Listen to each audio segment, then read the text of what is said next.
আসসালামু আলাইকুম, কেমন আছেন সবাই? আশা করি ভালো আছেন। আলহামদুলিল্লাহ, আমরাও ভালো আছি। এই যে দেখতে পাচ্ছেন, এগুলো হচ্ছে কোয়েল পাখি। বাচ্চারা কিছুদিন এগুলা পালছে ছাদের উপরে। ওরা ফুফাতো মামাতো ভাই বোনরা মিলে কোয়েল পাখিগুলা পালছিল। তো ডিমও দিয়েছিল, বাট 2টা, এরপরে আর দেয় নাই। তাই ওর ফুপা আজকে জবাই করে দিয়েছে। আমাকে দায়িত্ব দিছে রান্নার। তাই ঝটপট কোটা বাছা করতে বসছি। এইদিকে গ্যাসও নাই, গ্যাস থাকে না, গ্যাস প্রচুর সমস্যা দিচ্ছে। 2টা 2:30 পর্যন্ত গ্যাস থাকে না, সকাল 10টা থেকে। যাই হোক, কি আর করা, বলছি ওদের যে খেতে হলে দেরিতে খেতে হবে, 3টা 3:30টার আগে তোমরা খেতে পারবা না, কারণ গ্যাসই আসবে 2টায়। আর তাছাড়া ওরা বলতেছিল যে এটার সাথে পোলাও খাবে, পোলাও দিয়ে কোয়েল পাখি খাবে। যাই হোক, কী আর করা, বাচ্চারা আবদার করলো, তাই ভাবলাম ঠিক আছে, কষ্ট হলেও করে দিই। অবশ্য এইটুক করতে কী আর কষ্ট।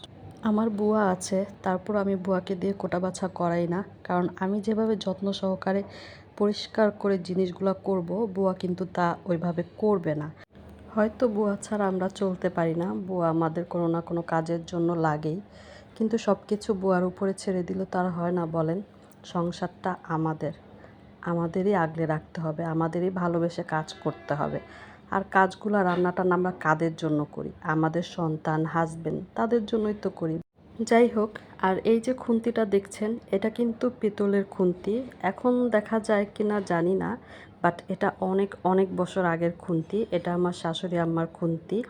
আমি তাকে দেখিনি, বাট তার খুন্তিটা আমি পেয়েছি। স্মৃতি হিসাবে এটা আমার কাছে আছে। আর এটা খুব কম ইউজ করি, মাঝে মধ্যে ইউজ করি। স্মৃতি হিসাবে আমি এটা রেখে দিই যত্ন সহকারে। যাই হোক, কথা বলতে বলতে এই যে দেখছেন, কোয়েল পাখি হয়ে গেছে। এখন পোলাও বসায় দিব, পোলাওটা হলেই শেষ হয়ে যাবে। তারপর বাচ্চাদের খেতে দিব।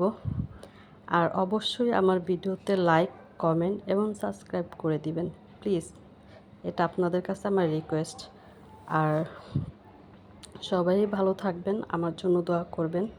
আজ আর না, আল্লাহ হাফেজ।